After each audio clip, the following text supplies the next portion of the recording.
Andito ako guys sa Hapag Hiraya. Ito yung kanilang specialty, yung pansit canton. Tingnan mo naman, umuusok pa oh. Ang daming naman oh. Merong meatballs, may kikiam, ang dami yan. Ang kanilang sopas, 30 pesos lang, ganyang karami yan. At meron ditong pork silog, pork chop, egg, sinangag, 90 pesos lang yan. Etong gusto kong tikman. Tiki man time na.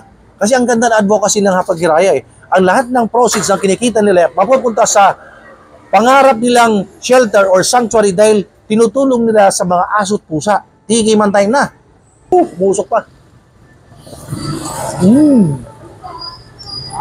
Ang sarap. Please follow me on TikTok, Instagram, Facebook page, Noel Vlogs, Food and Travel. And of course, sa kabuuan ng video na ito, panoorin niyo sa aking YouTube channel. Guys, ito yung Facebook page ng Hapag Hiraya.